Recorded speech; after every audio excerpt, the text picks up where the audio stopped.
The Callahan mansion stood like a gleaming fortress against the Massachusetts coastline, its white columns and sprawling gardens, a testament to wealth that spanned generations.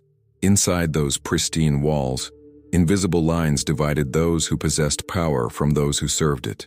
Amara Johnson kept her eyes lowered as she moved through the mansion's east wing, a silver serving tray balanced perfectly in her hands. 6 months at the Callahan estate had taught her the unspoken rules: remain invisible, speak only when spoken to, and never, under any circumstances, draw attention to yourself. At 28, Amara had mastered the art of disappearing in plain sight. "You there?" A sharp voice cut through the air. "The refreshments go on the veranda, not the dining room." Mrs. Hendricks, the head housekeeper, stood with her arms crossed, her thin lips pressed into a perpetual line of disapproval.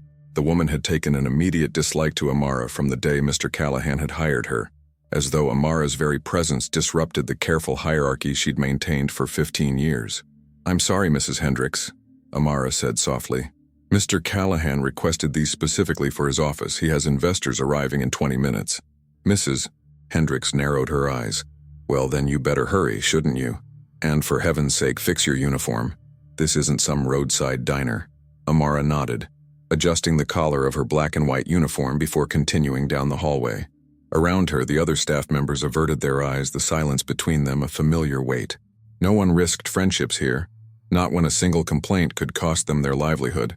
As she approached the heavy mahogany doors of Mr. Callahan's office, Amara paused, taking a deep breath. Jonathan Callahan, tech investor and self-made billionaire, had a reputation that preceded him. Brilliant but ruthless, he'd built his fortune by identifying weakness and exploiting it without mercy.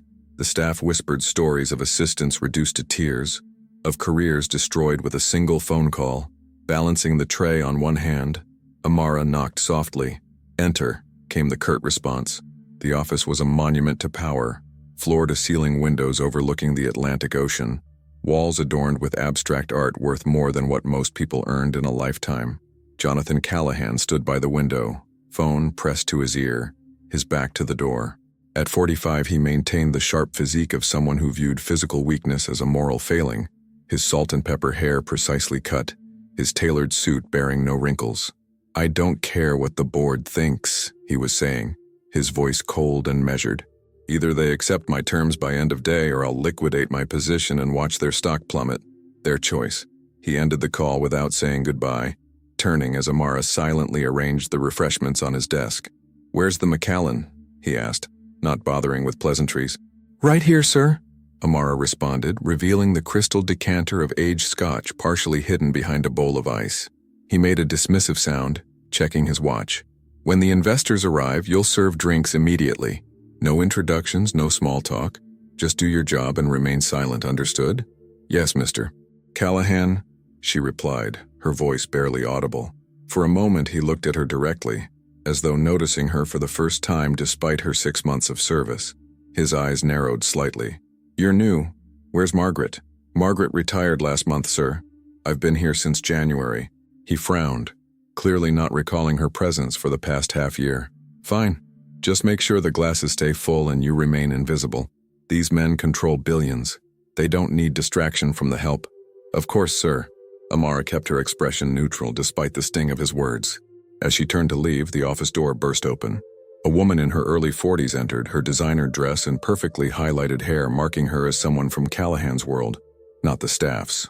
Victoria Callahan, his ex-wife, rarely visited the estate since their divorce 3 years prior, making her unexpected appearance all the more startling. "Jonathan, we need to talk. Now."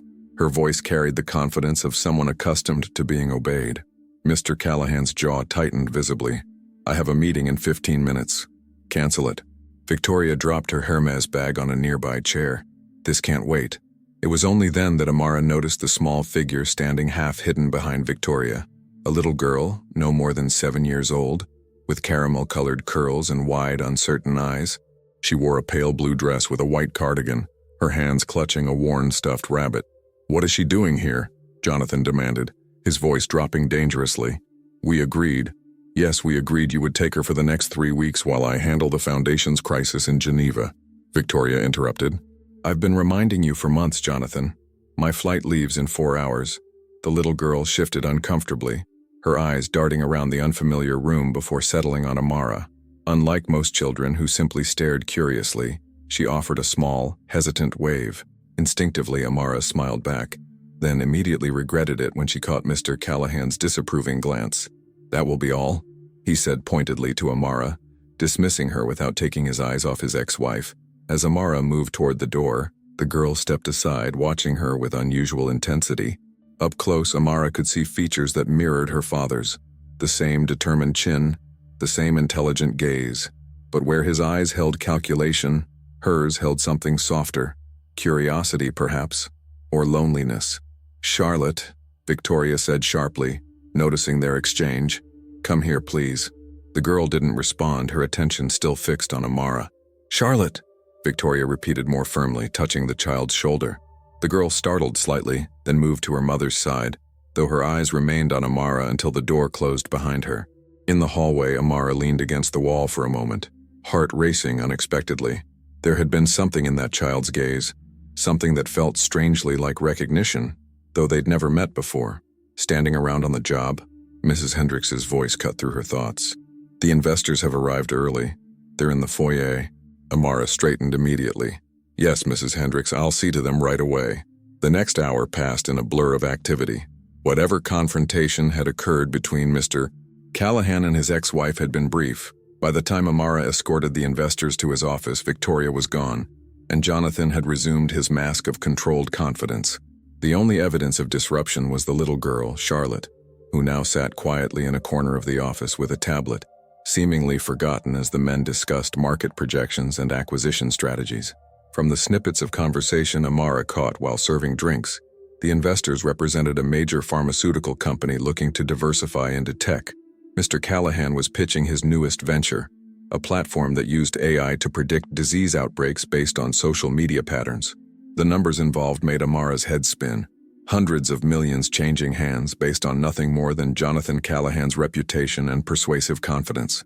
"The potential return is conservative at 30% in the first year," he was saying as Amara refilled water glasses. "But the real value comes in year 3 when we integrate with hospital systems." One of the investors, an older man with silver hair and a skeptical expression, tapped his pen against his notepad. "And the ethical concerns about data privacy?" "Overblown," Callahan dismissed with a wave. "People willingly surrender their privacy every day for the convenience of social media. We're simply putting that data to better use. Would you rather protect abstract notions of privacy or save millions of lives?" The meeting continued, the room growing tenser as the investors pressed harder on points Callahan clearly hadn't anticipated. Amara noticed his tells, the slight tightening around his eyes, the way his hand occasionally clenched when pushed into a corner. For all his arrogance, he was growing desperate to close this deal. In the corner, Charlotte had abandoned her tablet and was now drawing in a sketchbook, seemingly oblivious to the high-stakes discussion around her. Twice Amara caught the little girl looking at her, a small smile playing at the corners of her mouth before she returned to her drawing. As the meeting approached its second hour, the atmosphere shifted. The investors began gathering their materials, their expressions guarded. Whatever Callahan was selling, they weren't buying, at least not yet. "We'll need time to review these projections with our board," the lead investor said, standing. "Your concept has merit, but the risk assessment seems optimistic." It was a polite rejection, and everyone in the room knew it. Callahan's jaw tightened momentarily before he forced a smile. "Of course, due diligence is important. Perhaps we can continue this discussion over dinner? I've arranged for my chef to prepare something special." The investors exchanged glances. "Actually," the silver-haired man replied, "we have another meeting across town. Perhaps another time." As the tension thickened, a loud crash shattered the awkward moment. All eyes turned to Charlotte, who had accidentally knocked over a small decorative vase. Water and flowers spread across the hardwood floor, the girl's eyes wide with alarm. "Damn it," Callahan muttered under his breath before switching to a strained smile. "Not to worry, gentlemen, just a small accident." Charlotte stood frozen beside the mess, her hands moving in front of her in what Amara suddenly recognized as sign language. The child was deaf. Callahan looked from his daughter to the investors, clearly uncertain how to handle the disruption. Then his eyes landed on Amara, and something calculating crossed his features. "You," he said, gesturing sharply. "Clean this up. And then," he paused, a cruel smile forming, "talk to my deaf daughter." The command hung in the air, delivered with the subtle mockery of someone who knew he was setting an impossible task. Around them, the room grew uncomfortably silent. The investors shifted awkwardly, while Charlotte looked between her father and Amara with confusion. Callahan's challenge was clear. He expected Amara to fail, to fumble awkwardly in front of his important guests. It was a power play, a way to reassert control after losing ground in the negotiations by humiliating the lowest status person in the room. "Well," he pressed, when Amara didn't immediately move, "I'm sure everyone is waiting to see how you'll communicate with her." Amara felt the weight of every eye in the room. The investors, uncomfortable but unwilling to intervene. Mrs. Hendricks, who had entered with fresh coffee, now watching with barely concealed satisfaction at Amara's predicament. And Charlotte, her young face showing the hurt of being used as a prop in her father's cruel game. In that moment, something shifted inside Amara. 6 months of keeping her head down, of making herself small, of hiding everything she was. All of it suddenly felt like a betrayal of herself, of her past, of the people who had taught her that dignity couldn't be taken, only surrendered. Without a word, she knelt down and began carefully collecting the broken pieces of the vase. Then, once the sharp fragments were safely on her tray, she turned toward Charlotte. The little girl watched her warily, clearly accustomed to people awkwardly gesturing or shouting as if volume could overcome her deafness. Instead, Amara set the tray aside and raised her hands. "Hello," she signed, her movements fluid and confident. "My name is Amara. Don't worry about the vase, accidents happen." Charlotte's expression transformed instantly, her eyes widening with surprise and then lighting up with joy. Her small hands moved quickly in response. "You know sign language." "No one here knows how to sign except Mom, and she's leaving." Amara smiled gently. "I learned many years ago. What's your name?" "Charlotte," the girl spelled out, then showed Amara her name sign, a C hand shape circled near her curly hair. "That's a beautiful name sign," Amara replied. "Did your mom give you that?" Charlotte nodded enthusiastically, then glanced at her father before signing again. "He doesn't know how to sign. He just points at things when he wants me to do something." The innocent observation carried the weight of years of disconnection between father and daughter. Amara's heart tightened, but she kept her expression neutral as she responded. "Sometimes people don't know how to start learning. Maybe he just needs help." As their silent conversation continued, the atmosphere in the room transformed. The investors watched with undisguised fascination as Amara and Charlotte communicated effortlessly, the little girl's face animated in a way it hadn't been before. Jonathan Callahan stood rigid, his expression unreadable as he witnessed a side of his daughter he'd clearly never accessed. What had begun as an attempt to humiliate Amara had instead exposed his own failure, his inability to communicate with his own child. One of the investors, a woman who had remained largely silent during the meeting, stepped forward. "Mr. Callahan, you didn't mention your staff included experts in accessibility. That's exactly the kind of perspective that would address our concerns about inclusive design in your platform." Callahan blinked, caught off guard. Yes. Inclusivity is a priority for us." The woman smiled, though her eyes remained shrewd. "Perhaps we do have time for dinner after all. I'd be interested in hearing more about how you integrate diverse perspectives into your development process." As the investor's attention returned to Callahan, Amara stood, preparing to resume her invisible role. But before she could step away, Charlotte tugged gently at her uniform sleeve. "Will you come back later?" She signed, her expression hopeful. "Please." Amara hesitated, acutely aware of Callahan watching them from across the room. The safe answer, the answer that protected her job, was to politely defer, to say she would if her duties allowed. Instead, she looked directly into Charlotte's eyes and signed, "Yes, I promise." As she turned to leave, Amara caught Callahan's gaze. Gone was the dismissive arrogance, replaced by something more complex. Confusion, reassessment, and the first flickers of curiosity about the woman he'd never truly seen until today. The woman who, with a few simple gestures, had just changed the balance of power in his carefully controlled world. What he didn't know, what no one in that mansion knew, was why Amara could sign so fluently, or why she had spent years hiding her education and talents, or what had brought a woman with her capabilities to work as a maid in his household. Those were secrets Amara had guarded carefully, secrets that, after today's unexpected revelation, might not stay buried much longer. The staff dining hall occupied a small corner of the Callahan mansion's lower level, a stark contrast to the opulence above. While Jonathan Callahan and his investors dined on Wagyu beef and vintage wine upstairs, the household staff ate their meals at a weathered oak table beneath fluorescent lighting. "Did you see his face?" Luis, one of the groundskeepers, whispered across the table to Amara. "When you started signing to the little girl, I thought Mr. Callahan might pass out from shock." Beside him, Diane, the youngest of the housekeeping staff, nodded eagerly. "Everyone's talking about it. How did you learn to sign like that, Amara?" For the first time since she'd arrived at the mansion, Amara found herself the center of attention. 6 pairs of eyes watched her expectantly, their usual caution temporarily suspended by curiosity. "My brother is deaf," she answered simply, keeping her focus on her barely touched plate. "I learned when I was young." It wasn't the whole truth, but it wasn't a lie either. Some stories weren't meant for casual conversation, especially not here where information was currency and privacy a luxury. "Well, you certainly made an impression on the boss," remarked Gregory, the silver-haired head chef who rarely joined them for meals. "I'm serving their dinner and those investors haven't stopped talking about you, especially the woman. Dr. Winters, I think her name is." Mrs. Hendricks cleared her throat loudly. "That's quite enough gossip," she said, her thin voice slicing through the chatter.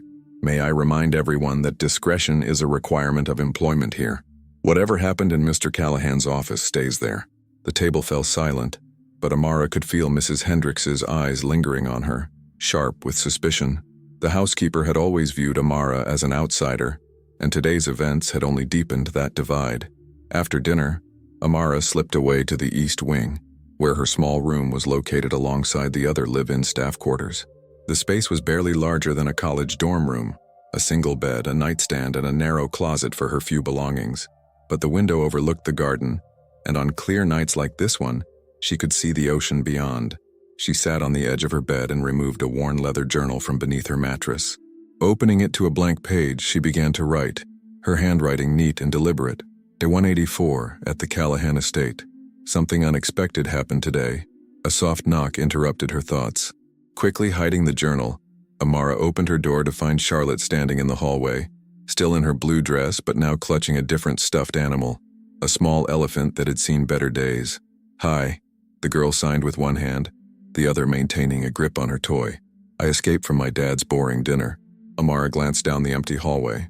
"Does your dad know where you are?" She signed back, stepping into the corridor. Charlotte shrugged, the universal childhood gesture of selective ignorance. "He's still talking about money with those people. The lady assistant brought me to my room, but she doesn't know I can unlock the door." Despite her concern, Amara couldn't help but smile at the girl's resourcefulness. "That's clever, but people might worry if they can't find you." "Can you show me around?" Charlotte asked, her eyes hopeful. "I'm staying for 3 whole weeks, but no one will play with me. Dad just gives me tablets and tells me to be quiet." The request tugged at Amara's heart. Standing before her wasn't the daughter of a billionaire, but simply a lonely child in an unfamiliar place, seeking connection. "Just a short tour," Amara agreed. "And then we need to tell someone where you are, okay?" Charlotte nodded eagerly, reaching for Amara's hand with the casual trust that only children can offer. They walked together through the quiet corridors of the staff area, Charlotte's eyes wide as Amara showed her parts of the mansion few visitors ever saw. The industrial laundry room with its massive machines, the staff lounge with its mismatched furniture, and the back staircase that wound like a spine through all 4 stories of the house. "This is where the house keeps its secrets," Amara signed with a theatrical flourish that made Charlotte giggle. As they approached the kitchen, Charlotte suddenly pulled back, pointing to a door Amara had passed without thinking, a narrow entrance partially hidden behind a storage rack. "What's in there?" The girl signed, curiosity brightening her face. Amara hesitated. "That's just an old storage room. Nothing interesting." But Charlotte was already moving toward it, her small hand reaching for the tarnished brass knob. Before Amara could stop her, the door swung open to reveal a space unlike any other in the mansion. The room was small and circular, its walls lined with bookshelves that reached from floor to ceiling. A reading nook nestled beneath a round window that offered a perfect view of the ocean. Despite the modern mansion surrounding it, this room felt like it belonged to another era, with its worn leather chairs and reading lamps that cast a warm amber glow. Charlotte's hands moved excitedly. "A secret library, like in the movies." "It's the original library from when the house was first built," Amara explained, stepping inside. "Most of the staff don't even know it exists anymore. Mr. Callahan built the new library upstairs when he renovated." "How do you know about it?" Charlotte asked. Amara's fingers hesitated briefly before signing. I explore a lot during my night shifts. The girl moved to the bookshelves, running her fingers along the spines of leather-bound classics. When she turned back to Amara, her expression had grown serious. Do you like working for my dad? She asked. The directness of childhood cutting straight to a question adults would carefully avoid. The question caught Amara off guard. She considered deflecting, but found herself unwilling to lie to this perceptive child. It's a job, she signed honestly. Sometimes jobs aren't about what we like, but what we need. Charlotte nodded with surprising understanding. Mom says Dad is difficult. That's why they don't live together anymore. All people are difficult sometimes, Amara replied diplomatically. Not you, Charlotte signed with conviction. You're nice. And you don't talk to me like I'm stupid just because I can't hear. Before Amara could respond, a shadow fell across the doorway. They both turned to find Gregory, the head chef, standing there with a look of relief on his face. There you are, he said. His voice directed at Charlotte, though his eyes indicated he knew she couldn't hear him. He looked to Amara. The entire house is looking for her. Mr. Callahan is. Not pleased. Amara nodded, turning to sign to Charlotte. We need to go back. Your dad is worried. The girl's expression turned skeptical. He's not worried. He's mad because I embarrassed him by disappearing during his important dinner. The perceptiveness of the observation from someone so young struck Amara deeply. She knelt to Charlotte's level. Even when people don't show it well, they can still care, she signed, choosing her words carefully. Let's go find your dad. Charlotte sighed dramatically but nodded her agreement.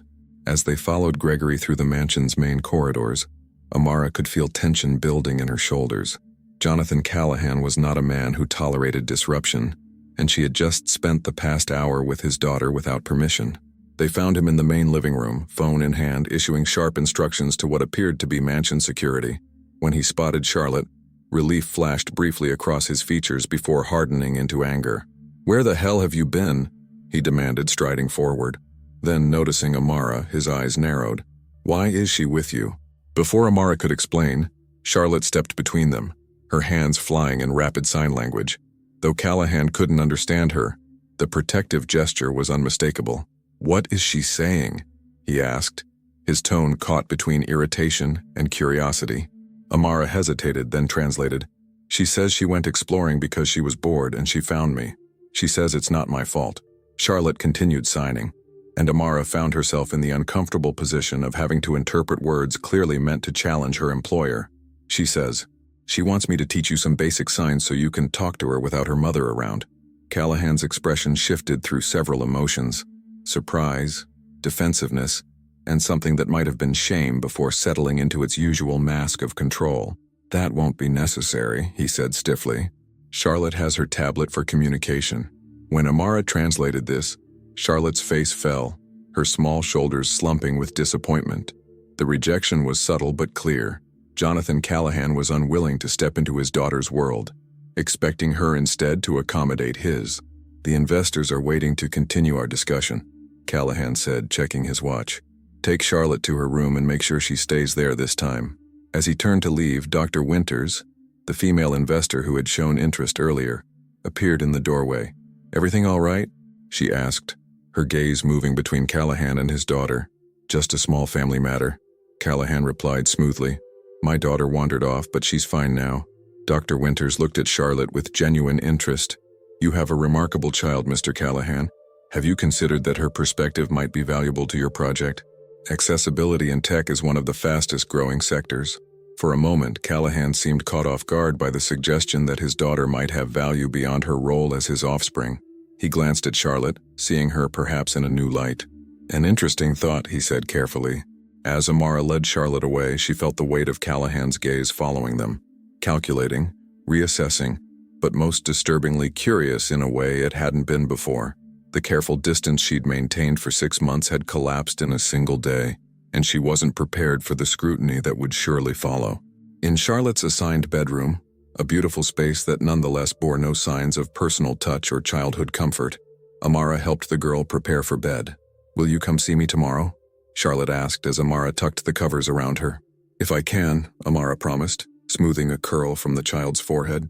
Charlotte caught her hand before she could pull away. Why do you work as a maid when you're smart enough to know sign language? She asked, with the innocent bluntness of childhood. The question hit too close to truths Amara wasn't ready to share. Sometimes life takes unexpected turns. She signed after a moment's pause. "Good night, Charlotte."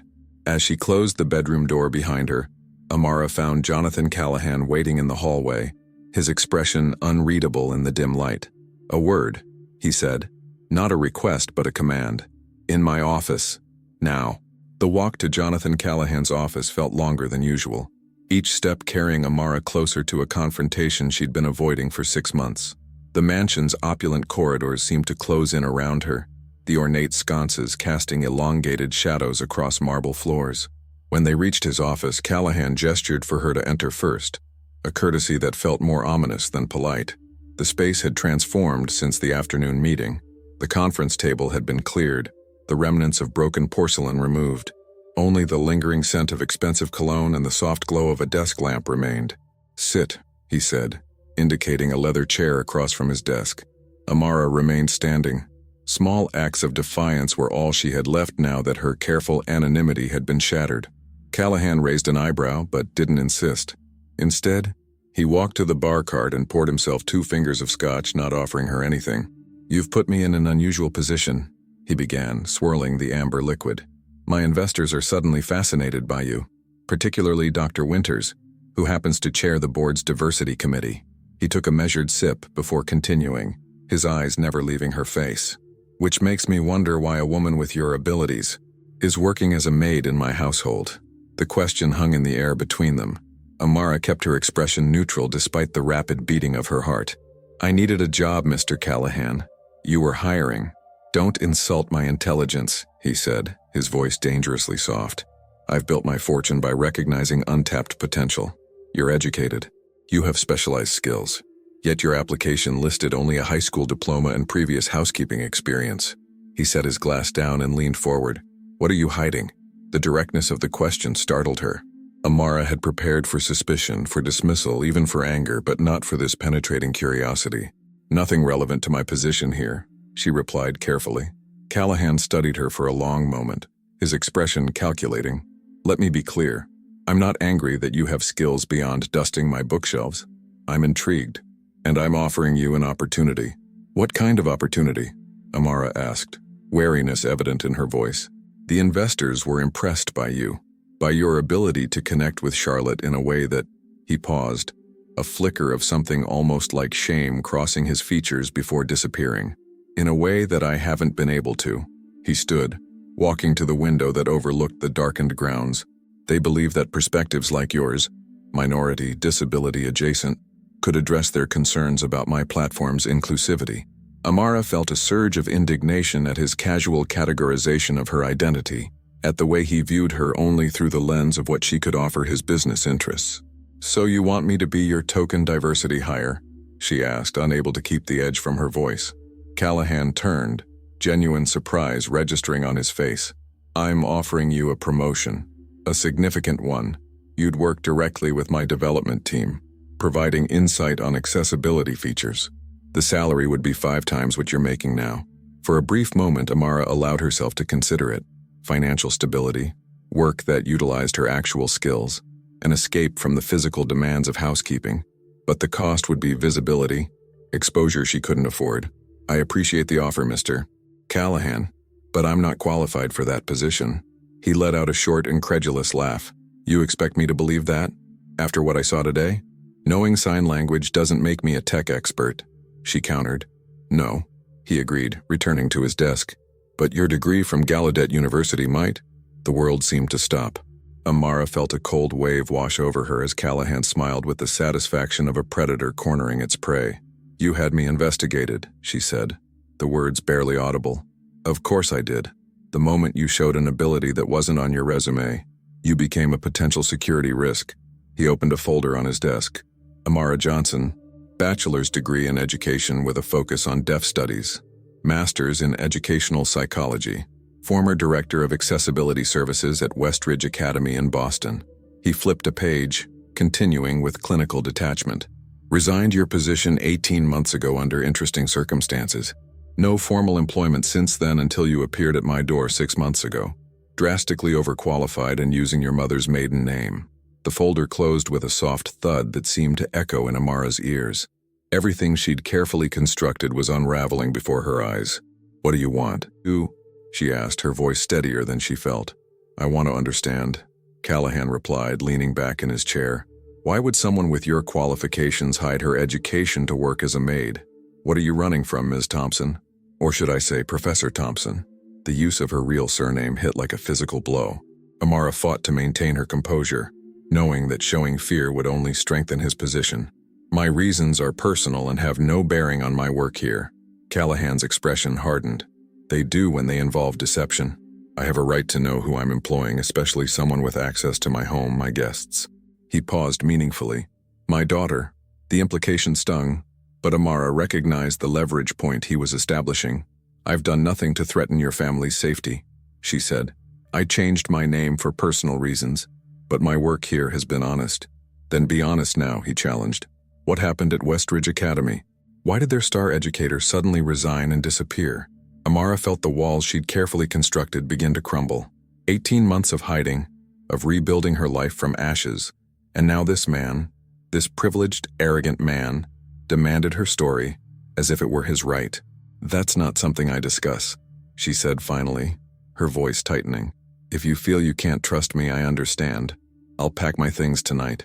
She turned toward the door, expecting him to dismiss her, to accept her resignation. Instead, his voice stopped her, its tone surprisingly free of judgment.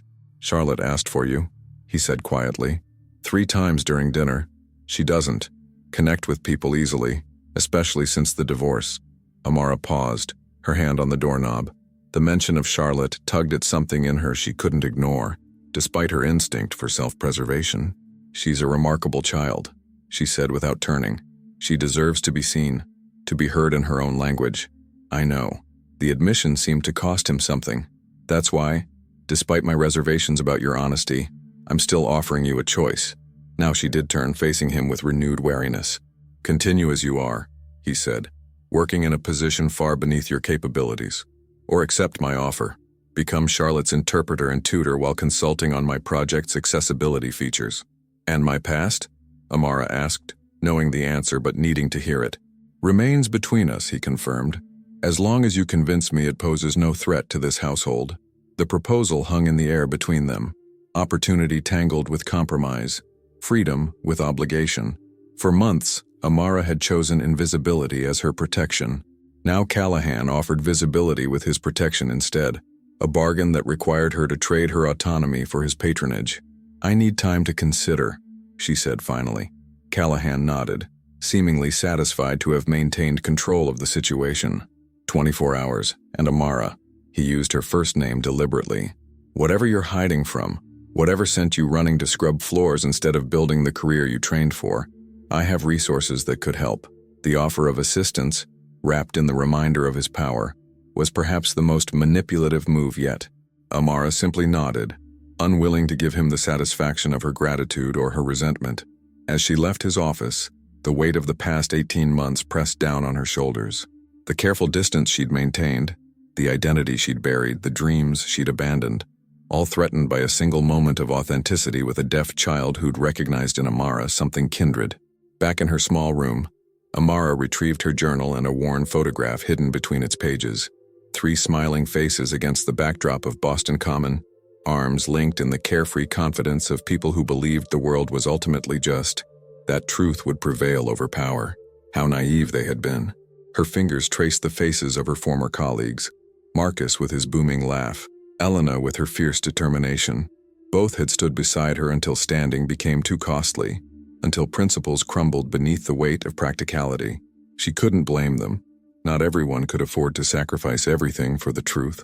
She herself had retreated, changed her name, buried her credentials, all to escape the consequences of speaking out against a system designed to protect itself at all costs. A soft knock interrupted her thoughts. She quickly hid the photograph and opened her door to find Charlotte standing there in pajamas, her elephant toy clutched tightly against her chest.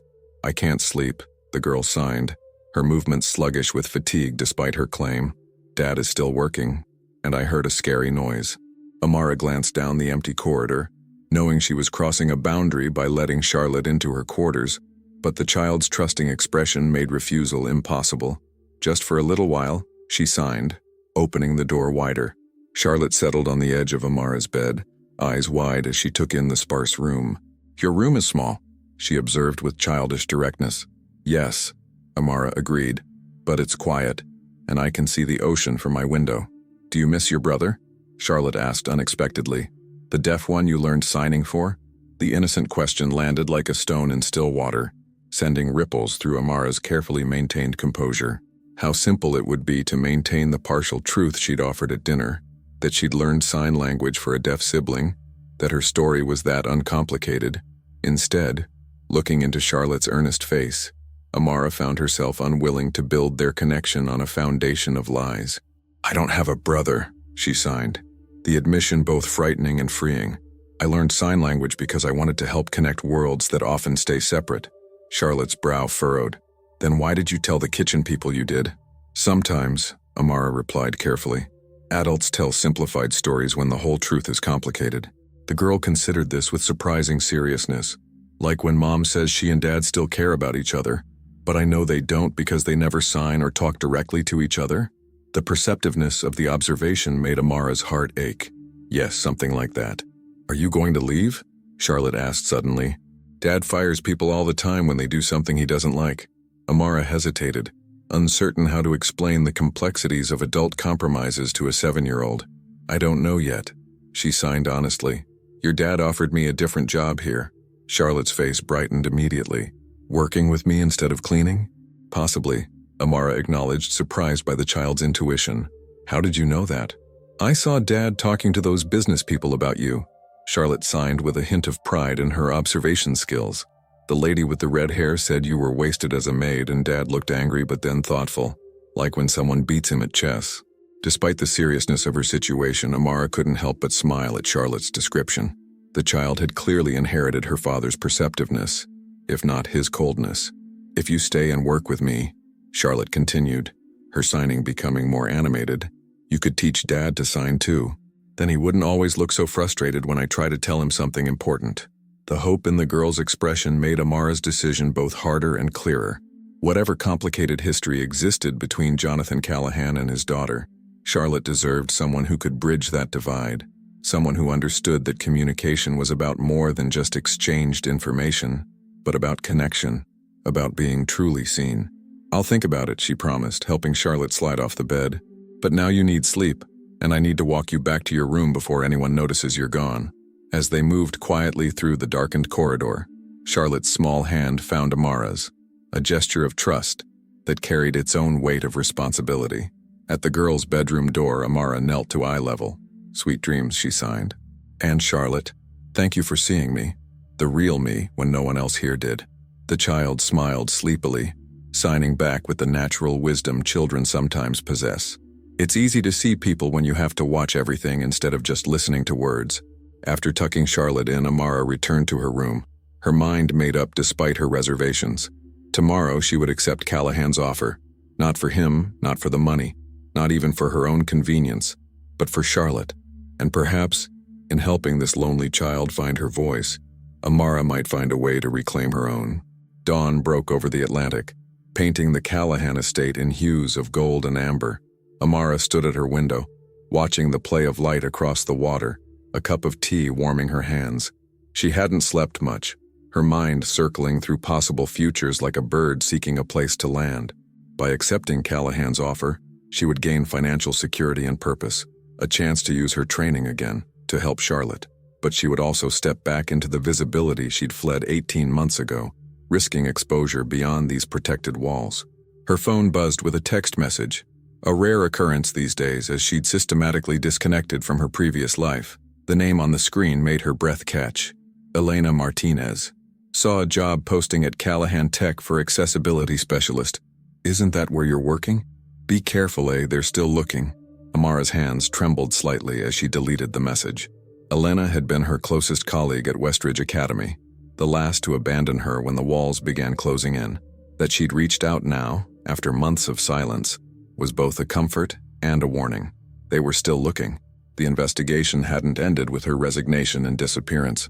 A knock at her door interrupted her thoughts. She opened it to find Mrs. Hendricks, her thin lips pressed into their usual line of disapproval. "Mr. Callahan wants to see you in his study. Immediately." The housekeeper's tone suggested she knew something significant was happening, though not what. "I've arranged for Diane to cover your morning duties." "Thank you," Amara replied, gathering her composure. "I'll go right away." As she made her way through the mansion, Amara noticed subtle changes in how the staff regarded her. Curious glances, whispered conversations that stopped when she approached. Word had spread quickly about yesterday's events, transforming her overnight from invisible worker to object of speculation. Jonathan Callahan's study was smaller than his office, a space designed for personal use rather than intimidation. Book-lined walls surrounded a mahogany desk positioned to capture the morning light. When Amara entered, he was speaking on the phone, his back to the door. "I don't care what the board thinks, Richard. If they want accessibility features, they'll get them.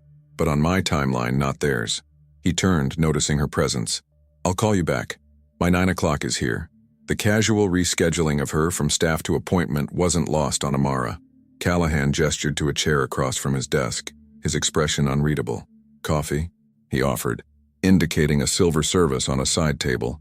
"No, thank you," she declined, preferring to keep the interaction as brief as possible. He poured himself a cup, watching her over the rim as he took a sip. "Have you made your decision?" Amara met his gaze directly. "Yes, I'll accept the position with conditions." A flicker of surprise crossed his features. He clearly hadn't expected negotiation. "I'm listening. First, my work with Charlotte is primary. The consulting on your tech project comes second." She spoke with a confidence that felt both foreign and familiar after months of deliberate meekness. "Second, I maintain my current living arrangements, separate from the main household." Callahan leaned back, considering her terms. "Charlotte is leaving for summer camp in 3 weeks. What then?" "That's the third condition," Amara continued. "This arrangement lasts only until Charlotte returns to her mother. After that, we reassess." "You're placing a rather short expiration date on this opportunity," he observed. "I'm being realistic," she countered. "We both know this offer isn't about my qualifications. It's about impressing your investors and connecting with your daughter. Once Charlotte leaves, you'll have less use for me." The bluntness of her assessment seemed to intrigue rather than offend him. He studied her with renewed interest, as though seeing yet another layer he hadn't previously detected. "You understand leverage," he said finally. "I respect that. Your conditions are acceptable, with one addition of my own." He opened a drawer and removed a document, sliding it across the desk. "A non-disclosure agreement. Standard for all my employees in positions of trust." Amara scanned the document, recognizing the comprehensive legal language designed to silence her regarding anything she might learn about Callahan, his business, or his family. "This isn't just about business confidentiality," she noted, looking up. "This covers personal matters as well." "My life is of interest to many people," he replied without apology. "The tabloids would pay handsomely for insights from someone inside my household. The NDA ensures your loyalty." "My loyalty isn't for sale," Amara said quietly. "But my silence about your business and family matters is reasonable." She signed the document, pushing it back across the desk. "When do I start?" "Immediately," he said, a hint of satisfaction in his voice as he tucked the signed agreement into a folder. "Charlotte has been asking for you since she woke up. She's in the garden pavilion with her tutor, though I'm told they're making little progress." As Amara rose to leave, Callahan added, "One more thing. We haven't addressed the matter of your past." She paused, her hand on the chair back. "That wasn't part of our agreement." "Not explicitly," he acknowledged, "but my offer of assistance stands. Whatever sent you into hiding, whatever you're running from, I have resources that could help resolve it." The offer hung in the air between them, tempting in its promise of an easy solution, but Amara had learned the hard way that powerful men rarely offered help without expecting control in return. "Thank you," she said carefully, "but some situations can't be fixed with money or influence." Callahan's eyes narrowed slightly. "Few problems in this world fall into that category, in my experience." "Then you've been fortunate," Amara replied, turning toward the door. "I'll check in on Charlotte now." The garden pavilion stood at the far end of the estate's manicured grounds, a glass and steel structure that gleamed like a jewel among the greenery. Inside, Charlotte sat at a small table, her expression a mixture of boredom and frustration, as her tutor, a thin man in his 50s, pointed repeatedly at a worksheet. The scene was painfully familiar to Amara, an educator using methods entirely unsuited to a deaf student, growing increasingly exasperated at the child's inability to understand. The man was speaking loudly and slowly, as though volume could somehow penetrate Charlotte's silence. Amara entered quietly, observing for a moment before making her presence known. Charlotte spotted her first, her face lighting up with recognition and relief. "You came," she signed enthusiastically, ignoring her tutor's attempt to regain her attention. The man turned, irritation evident in his expression. "Excuse me, we're in the middle of a lesson. Mr. Morris," Amara said, recognizing him from staff introductions months earlier. "I'm Amara Johnson. Mr. Callahan has assigned me to work with Charlotte as her interpreter and tutor." Morris straightened, his demeanor shifting from annoyance to uncertainty. "I wasn't informed of any changes to Charlotte's educational program." "It's a recent decision," Amara explained, moving to Charlotte's side. She glanced down at the worksheet, basic arithmetic problems that Charlotte could likely solve easily if they were presented appropriately. "Are these too difficult?" she signed to the girl. Charlotte shook her head emphatically. "They're too boring. And he gets angry when I don't look at his mouth while he talks." Amara turned to Morris. "Charlotte understands the material. She just needs it presented in a way that works with her learning style." The man's face flushed slightly. "With all due respect, Ms. Johnson, I have 20 years of teaching experience. Charlotte simply doesn't apply herself consistently." The all-too-common misdiagnosis of deaf children as unmotivated rather than differently communicating stirred a familiar indignation in Amara. Rather than confronting him directly, however, she decided on a demonstration. "Charlotte," she signed, "can you solve these 5 problems for me? I bet you can do it in less than 2 minutes." The girl grinned at the challenge, picking up her pencil with new enthusiasm. As Morris watched with skeptical eyes, Charlotte quickly worked through the math problems, her face focused with concentration. When she finished, she pushed the worksheet toward Amara with a triumphant flourish. Amara checked the answers. All correct. "You see," she said to Morris, keeping her tone professional rather than accusatory, "it's not about ability. It's about communication and engagement." The tutor examined the worksheet with barely concealed surprise.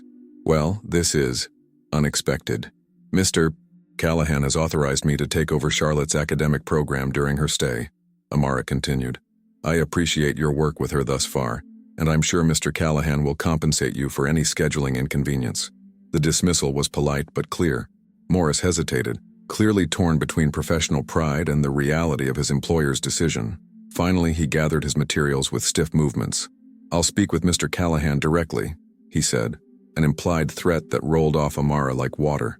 She knew Callahan well enough now to recognize that the billionaire wouldn't reverse a decision simply because a tutor's feelings were hurt.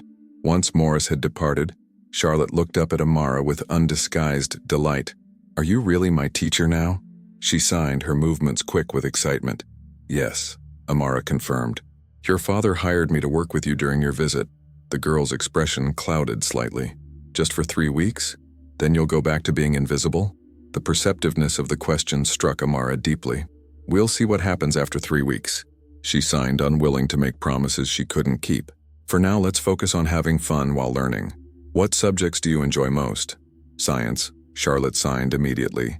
"Especially animals and the ocean. And I like stories, but not when people try to make me read their lips to understand them." "Then we'll start there," Amara decided. "How about we create our own tide pool on the grounds? We can learn about marine ecosystems and practice vocabulary at the same time." As they walked together toward the beach access path, Charlotte's hand slipped naturally into Amara's, a small gesture of trust that carried its own weight of responsibility. For the first time in 18 months, Amara felt the familiar spark of purpose that had driven her educational career, the joy of connecting with a bright mind, of opening doors that others had left closed. But alongside that joy ran a current of caution. Jonathan Callahan was not a man who offered second chances out of kindness, and Elena's warning text still echoed in her thoughts. By accepting this position, she had traded the safety of invisibility for the precarious visibility of Callahan's protection that would last only as long as she proved useful to his interests. For the next several days, Amara and Charlotte settled into a productive rhythm. Mornings were devoted to academic subjects, mathematics, reading, and science, all adapted to Charlotte's visual learning style. Afternoons, they explored the grounds or worked on projects that combined learning with creativity. On the 3rd day, they created their tide pool, using a shallow depression in the rocks along the private beach. Charlotte proved to be a diligent student, carefully documenting the creatures they temporarily rehomed from the ocean and researching their habits in the books Amara borrowed from the mansion's library. It was during one of these afternoon sessions that Jonathan Callahan observed them unnoticed. Amara became aware of his presence only when Charlotte waved enthusiastically toward the bluff overlooking their beach workspace. Looking up, she saw Callahan standing with Dr. Winters, the female investor who had shown interest in accessibility features. "That's the nice lady from Dad's meeting," Charlotte signed. "She asked me questions about being deaf, but Dad got nervous and interrupted." Amara nodded, watching as Callahan and Dr. Winters made their way down the stone steps to the beach. She could tell from his expression that this was not a planned interruption, but rather an opportunity seized, a chance to showcase his newfound investment in his daughter's education. "Charlotte has been telling me about your innovative teaching methods," Dr. Winters said as they approached, her smile genuine despite the obvious business context of her visit. "A living tide pool is a science lesson. It's exactly the kind of experiential learning we advocate for in our educational initiatives." "Charlotte is a natural scientist," Amara replied, consciously including the girl in the conversation by signing as she spoke. "Her observational skills are exceptional." Charlotte beamed at the praise, signing quickly to Amara. "She says she wants to show Dr. Winters the sea anemone we found," Amara translated. "It's particularly responsive to gentle water currents." As Charlotte led Dr. Winters to their carefully constructed pool, Callahan moved closer to Amara, his voice low. "Dr. Winters sits on the board of the Dexter Foundation," he explained. "They fund educational technology for children with disabilities. Their investment would double our development budget." Now the unexpected visit made sense. Amara was being used as a demonstration of Callahan's commitment to accessibility, a living exhibit of his company's values. "And how does Charlotte feel about being part of your investor relations strategy?" she asked quietly. Callahan had the grace to look momentarily uncomfortable. "She's not." This was an unplanned stop during a tour of the grounds. He glanced toward his daughter, who was animatedly signing to Dr. Winters, while the older woman nodded with genuine interest. "Besides, she seems to be enjoying herself." Before Amara could respond, her phone vibrated in her pocket. She ignored it, focusing on the interaction between Charlotte and Dr. Winters. But when it buzzed again repeatedly, concern flickered through her. "Excuse me," she said, stepping away to check the screen. 3 messages from Elena, each more urgent than the last. "They found your connection to Callahan. Bradford is making statements to the board today. They're coming for you." Amara's blood ran cold. Bradford, the superintendent whose misconduct she had reported, whose systematic denial of services to deaf students she had documented, whose retaliation had destroyed her career. He had found her. Looking up, she found Callahan watching her, his expression shifting from annoyance at her distraction to something sharper as he registered the shock on her face. "Is everything all right?" he asked, moving toward her. Amara quickly locked her phone, composing her features into what she hoped was a neutral expression. "Yes, just an unexpected message." His eyes narrowed slightly, unconvinced. "You look like you've seen a ghost." "It's nothing that can't wait," she insisted, returning her attention to Charlotte and Dr. Winters. But inside, her thoughts raced with the implications of Elena's warning. If Bradford was making statements to the West Ridge board today, how long before the story reached the media? How long before her carefully constructed refuge collapsed? As Charlotte proudly demonstrated her knowledge of marine biology, signing fluently about the creatures they'd collected, Amara felt the weight of her past rushing toward her present, like an incoming tide, threatening to wash away everything she'd rebuilt. And standing beside her, Jonathan Callahan, a man who had built his fortune by recognizing opportunities and threats with equal precision, watched her with calculating eyes, sensing the shift in her demeanor and filing it away for future reference. The reckoning Amara had been fleeing for 18 months was approaching, and this time, there was nowhere left to hide.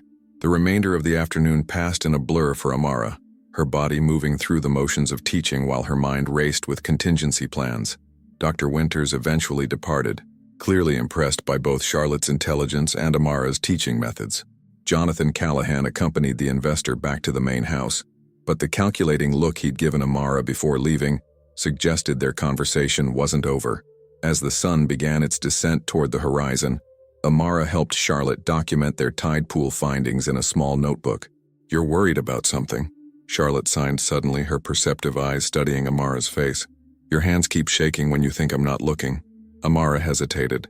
She'd spent her career advocating for honest communication with deaf children, arguing against the common practice of sheltering them from difficult conversations simply because it was easier than signing complex topics. Now, faced with her own complicated truth, she struggled to find the right balance between honesty and appropriate boundaries.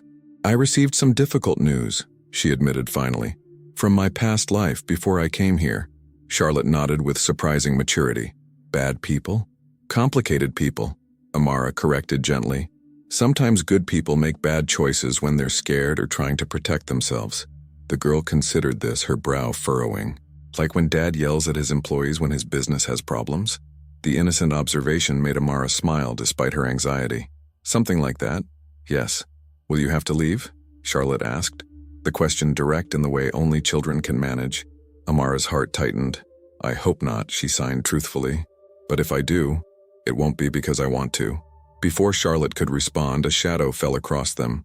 Amara looked up to find Callahan standing on the beach path, his suit jacket discarded and tie loosened in a rare display of informality. Charlotte's dinner is being served on the terrace, he said. Mrs. Hendricks is waiting to take her up. Indeed, the housekeeper stood at the top of the path, her rigid posture conveying her disapproval of the messy tide pool project even from a distance. We need to continue tomorrow anyway, Amara signed to Charlotte. The creatures need to return to their real homes in the ocean. Charlotte nodded reluctantly, gathering her notebook and pencils.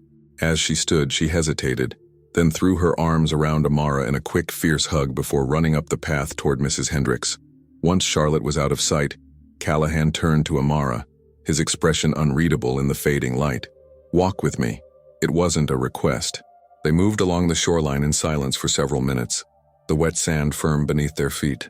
Amara waited, knowing he would speak when ready, using the time to compose her thoughts. Dr. Winters was impressed, he said finally.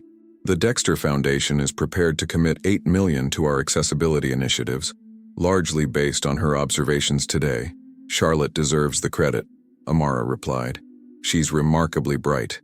Yes, she is. A note of genuine pride entered his voice before it hardened again. But that's not why I wanted to speak with you privately. He stopped, turning to face the ocean as waves crashed against the shore. When you received those messages during our meeting, your entire demeanor changed. You were afraid. Amara remained silent, unwilling to offer information he hadn't specifically requested. I had my security team run a deeper background check, he continued, confirming her suspicion that nothing escaped his attention. They found some interesting news articles from Boston, allegations at Westridge Academy, a whistleblower who disappeared after filing formal complaints about discrimination against deaf students. The blood rushed in Amara's ears, nearly drowning out his next words. According to a press release issued 2 hours ago, the superintendent you accused, Bradford, has been cleared of all wrongdoing by the school board. They're suggesting the whistleblower fabricated evidence. They're lying, Amara said, the words escaping before she could stop them. Callahan turned to study her face. I assumed as much. Men like Bradford rarely face consequences, especially when they have friends on the board. His tone was matter-of-fact, neither condemning nor sympathetic. The question is, what does this mean for your situation here? Amara took a deep breath, weighing her options. Callahan already knew the outline of her story. Hiding further would only make her appear untrustworthy. It means my anonymity is compromised, she admitted. If Bradford has been officially cleared, he'll feel emboldened to pursue the countersuit he threatened. Defamation, professional interference. He has powerful connections in the educational community. And you have evidence against him? Callahan asked. I had documentation, Amara said carefully. Records of services denied to deaf students, manipulated test scores to hide poor outcomes, misappropriation of funds designated for accessibility resources. But much of it remained on Westridge servers, to which you no longer have access, he concluded. Amara nodded, looking out at the darkening ocean. I was naive. I believed the system would work if I followed proper channels. Instead, they closed ranks. My reputation was destroyed overnight. Former colleagues stopped returning my calls. The few who tried to support me were threatened with similar treatment. So you ran, Callahan said, not as an accusation but as a simple statement of fact. Changed your name, took a position far beneath your qualifications, hid, Put so bluntly, her choices of the past 18 months seemed both desperate and logical. I needed to disappear until I could figure out my next steps. And have you figured out those next steps? The question caught her off guard. In truth, she had been surviving, not planning. Each day a exercise in getting through without being discovered, without facing the wreckage of her former life. No, she admitted quietly. Callahan nodded, as if her answer confirmed something for him. Bradford is planning a press conference tomorrow. My sources indicate he intends to name you publicly and announce legal action. Amara closed her eyes briefly. It was happening faster than she'd feared. You have a choice to make, Callahan continued, his tone shifting to the business-like precision he used when discussing acquisitions. You can run again, find another hiding place, another identity, continue looking over your shoulder. Or you can fight. Fight? Amara echoed, surprised by the suggestion. Against Bradford's resources and connections? Against Bradford with my resources and connections, Callahan corrected. I protect my investments, Ms. Thompson. You've proven your value with Charlotte and with the Dexter Foundation. I'm offering you my support in this matter.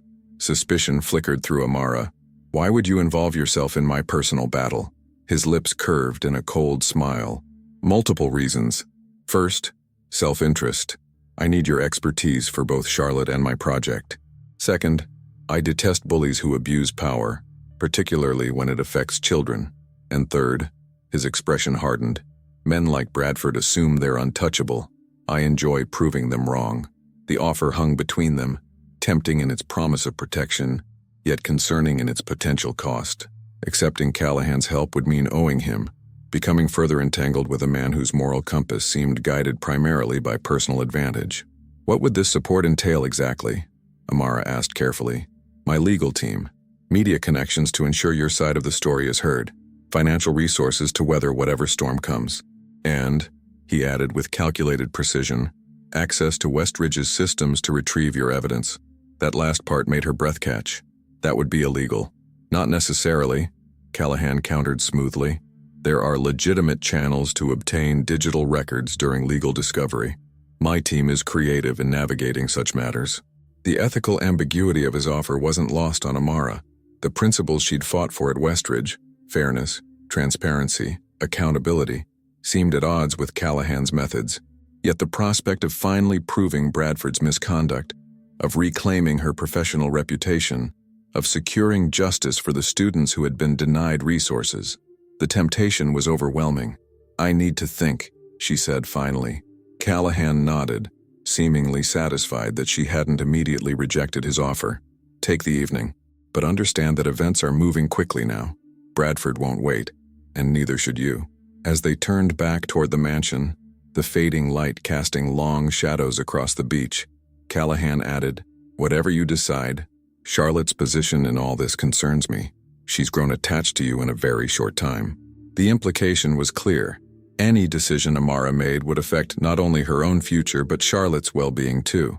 It was both a genuine concern and a subtle manipulation, typical of Callahan's complex motivations. I would never simply disappear on her, Amara assured him. Regardless of what happens, I'll make sure Charlotte understands. See that you do, Callahan replied, his tone softening slightly. She's had enough abandonment in her life already. As they reached the mansion's terrace, the warm glow of interior lights spilling onto manicured gardens, Amara recognized that she stood at a crossroads. Behind her lay 18 months of hiding, of diminishing herself to avoid confrontation. Ahead lay an uncertain battle alongside an ally she wasn't sure she could trust, but somewhere in the middle was Charlotte, a bright, perceptive child who had recognized in Amara something worth connecting with.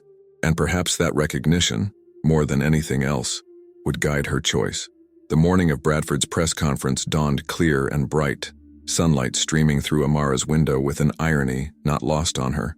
She had slept little, her mind circling through possibilities, weighing principles against pragmatism, integrity against survival. By dawn, her decision was made.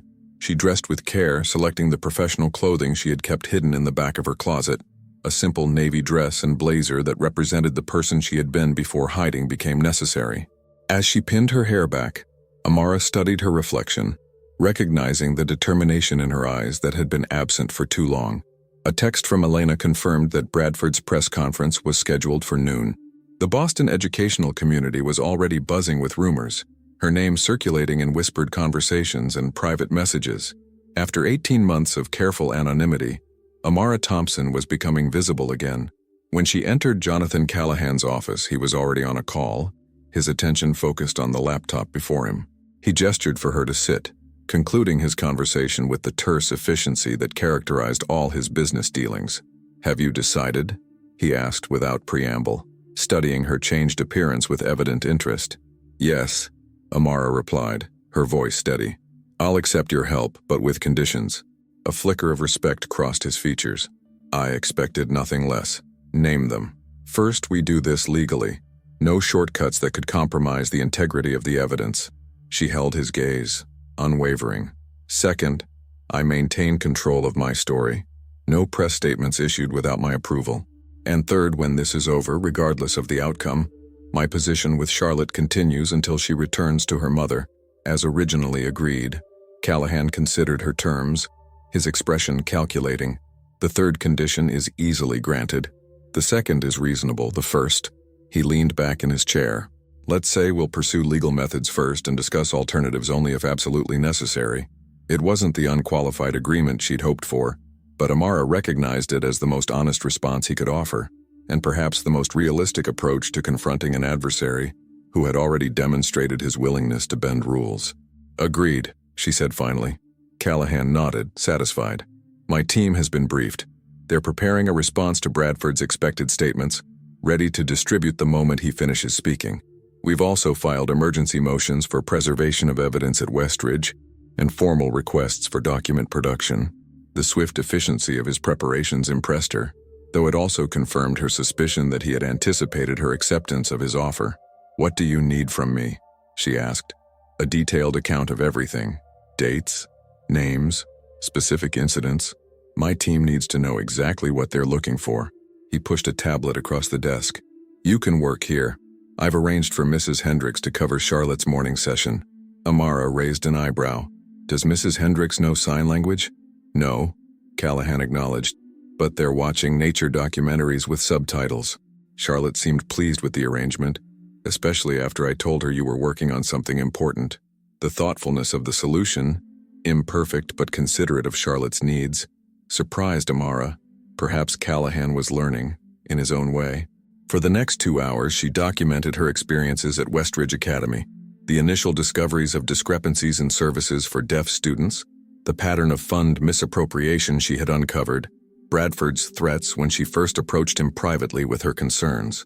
The memories were painful to revisit, each keystroke resurrecting the betrayal and isolation she had felt as colleagues turned away, as her reputation was systematically dismantled. At 11:30, Callahan returned from meetings, reviewing her completed account with the focused attention he brought to all professional matters. "This is compelling," he said finally, "and it aligns with what my investigators found in public records. Bradford has been diverting funds for years, not just from deaf education programs." "You had investigators looking into this already?" Amara asked, surprised. A shadow of a smile crossed Callahan's face. "I told you I protect my investments. I began investigating Bradford the day after our conversation on the beach." Before Amara could respond, his phone buzzed. He glanced at the screen, his expression hardening. "Bradford is starting early. Turn on the television." The wall-mounted screen came to life, revealing a press conference already in progress. Richard Bradford stood at a podium, his silver hair and tailored suit projecting the authority and trustworthiness that had helped him rise to his position. Behind him, several Westridge board members provided a visual backdrop of institutional support. "These malicious allegations have been thoroughly investigated and found to be without merit," Bradford was saying, his practiced voice grave with rehearsed sincerity. "The former employee in question, Amara Thompson, appears to have fabricated evidence as part of a personal vendetta after being denied a promotion." Amara's hands clenched into fists, the blatant lie hitting like a physical blow. Callahan watched her reaction closely, his own expression unreadable. "Ms. Thompson abandoned her position without notice," Bradford continued, "and has been hiding from accountability for her actions. We have recently discovered she has been working under an assumed name at the household of a prominent businessman." The screen suddenly split, revealing a second press conference beginning simultaneously. A woman in a crisp suit stood at another podium, her expression composed but determined. "Ladies and gentlemen, I'm Julia Reyes, lead counsel for the National Education Equity Alliance. We are here to address the false statements being made by Superintendent Bradford and to announce our formal support for whistleblower Amara Thompson, whose courage in exposing systemic discrimination against deaf students exemplifies the highest principles of educational advocacy." Amara stared at the screen in disbelief. The National Education Equity Alliance was one of the most respected advocacy organizations in the country. Their involvement lent immediate credibility to her claims. "How did you—" she began, turning to Callahan. "Julia is an old friend," he replied simply. "She reviewed your documentation last night and agreed to represent your interests." The timing of the simultaneous press conference was strategic. On screen, Julia Reyes continued, her voice clear and authoritative. "We have filed formal complaints with the Department of Education's Office for Civil Rights and the State Attorney General. The evidence Ms. Thompson preserved indicates not only discrimination, but potentially criminal misappropriation of funds designated for accessibility services." Bradford's expression faltered as reporters began shouting questions, many abandoning his press conference to follow the breaking news from the NEA. The board members behind him exchanged concerned glances, their united front visibly cracking. "This is just the beginning," Callahan said, turning down the volume as the press conferences devolved into chaos. "By this afternoon, Bradford's carefully constructed narrative will be competing with a much more compelling story, one backed by an organization whose reputation far exceeds his own." The strategic precision of the counterattack was impressive, if somewhat unsettling. Within hours, the power dynamics had shifted dramatically, placing Bradford on the defensive before he'd even finished making his accusations. "What happens now?" Amara asked quietly. "Now," Callahan replied, checking his watch, "you have a session with Charlotte. The tide pool documentation, I believe." The normalcy of the reminder amid such turmoil caught Amara off guard. "You want me to continue with regular lessons? Today?" "Especially today," he said firmly. "Charlotte needs stability, and you need to remember why this fight matters." As Amara made her way to the garden where Charlotte waited, a text from Elena appeared on her phone. "Are you watching this?" "Bradford looks terrified. What did you do?" For the first time in 18 months, Amara felt the weight on her shoulders lighten slightly. The road ahead remained uncertain, the battle far from won, but she was no longer fighting alone or from the shadows. Charlotte spotted her approaching and waved enthusiastically, her young face bright with excitement about their planned tide pool documentation. As Amara returned the wave, she realized that Callahan had been right about one thing. This brilliant child, eager to learn and connect despite the barriers the world placed before her, was indeed why the fight mattered. Not just for Charlotte, but for all the students at Westridge who had been denied the resources and support they deserved. For every deaf child whose potential had been dismissed by educators like Bradford, who viewed accessibility as an optional expense rather than a fundamental right. "Are you still worried?" Charlotte signed as Amara reached her. "Yes," Amara replied honestly, but also hopeful. "Sometimes fighting for what's right is scary but necessary." Charlotte considered this with the seriousness children sometimes bring to important concepts. "Dad says brave people aren't people who aren't afraid. They're people who do things even when they are afraid." "Your dad is right about that," Amara signed, surprised to find herself agreeing with Jonathan Callahan's philosophy. The man was complex, driven by self-interest yet capable of principles, manipulative yet occasionally genuine. 3 weeks later, as Charlotte's visit drew to a close, the landscape had changed dramatically. Bradford had been placed on administrative leave pending multiple investigations. The Westridge Board had begun settlement discussions, eager to avoid the publicity of protracted litigation, and Amara's professional reputation was being steadily rehabilitated as former colleagues found the courage to corroborate her accounts. On Charlotte's final evening at the mansion, Amara found Jonathan Callahan in the garden pavilion, watching as his daughter carefully packed her collection of seashells and marine specimens. "You've done remarkable work with her," he said quietly as Amara joined him. "Her mother reports that Charlotte hasn't been this engaged or happy in years." "She's an exceptional child," Amara replied. "She just needed someone to meet her in her own language." A moment of silence passed between them, weighted with unspoken recognitions. Despite their differences, despite the complex power dynamics that had defined their relationship, they had formed an unlikely alliance that had benefited them both, and, most importantly, had served Charlotte's needs. Our agreement ends tomorrow, Callahan said finally. Charlotte returns to Victoria and your 3 weeks as her tutor conclude. Amara nodded, feeling a familiar tightness in her chest at the thought of saying goodbye to Charlotte. Yes, unless, he continued, his tone deliberately casual, you were to consider a more permanent arrangement. She turned to him surprised. What kind of arrangement? The Dexter Foundation has approved funding for our accessibility initiative, with one condition, that we establish an educational division focused on developing technology, specifically for deaf students. He met her gaze directly. They have requested that someone with both educational expertise and lived experience direct the program. I suggested you.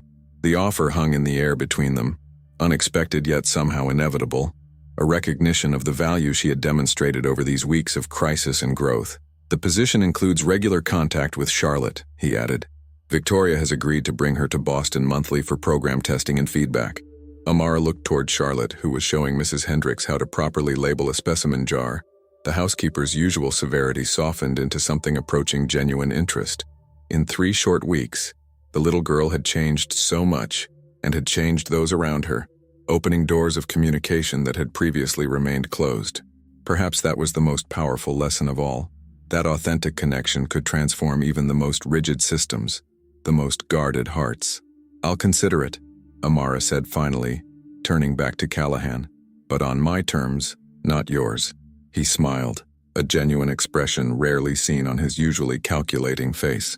I would expect nothing less, Ms. Thompson, nothing less. As the sun set over the Atlantic, casting golden light across the mansion that had been both her hiding place and her arena of redemption, Amara recognized that she stood at the threshold of a new chapter, one written not in fear and concealment, but in the strength of her convictions and the clarity of her voice. The arrogant millionaire who had once mocked her had become an unlikely ally. The shy maid who had hidden her light had reclaimed her power. And Charlotte, the deaf child who had bridged their worlds, had taught them both the most important lesson of all, that true communication begins not with speaking, but with the willingness to truly see and be seen by others. 1 year later, Amara stood at the podium of the Dexter Foundation's annual conference, surveying the packed auditorium. In the front row, Charlotte sat beside her father, her hands moving excitedly as she signed to the young girl next to her, another student in the pilot program Amara now directed. The Access Bridge initiative began with a simple premise. Amara addressed the audience, her voice strong and clear, that communication barriers exist not in deaf children, but in environments that fail to meet them where they are. On the massive screen behind her, video footage played of classrooms across the country, using the technology her team had developed. AI-enhanced translation tools that bridged the gap between signed and spoken language in real time. Jonathan Callahan caught her eye from the audience, giving a subtle nod of acknowledgement. Their professional relationship remained complex, mutual respect tangled with occasional power struggles, but they had found a productive balance that served their shared goals. Bradford's name had faded from educational circles, his reputation permanently tarnished by the investigations that had confirmed every allegation Amara had made. The settlement with Westridge had established a substantial fund for deaf education, now administered by the very organization Amara led. As she concluded her presentation, Charlotte bounded onto the stage, presenting her with a bouquet of flowers with theatrical flourish that drew appreciative laughter from the audience. The girl had blossomed over the past year, dividing her time between her mother's home in Europe and regular visits to Boston, where she had become the unofficial ambassador for the Access Bridge program. We're changing the world, Charlotte signed to Amara as cameras flashed around them, one conversation at a time. Amara smiled, signing back with the absolute certainty of someone who had reclaimed not just her voice but her purpose. Yes, we are, and we're just getting started. If stories of justice, humility, and unexpected strength inspire you, subscribe now and follow our channel for more powerful real-life lessons.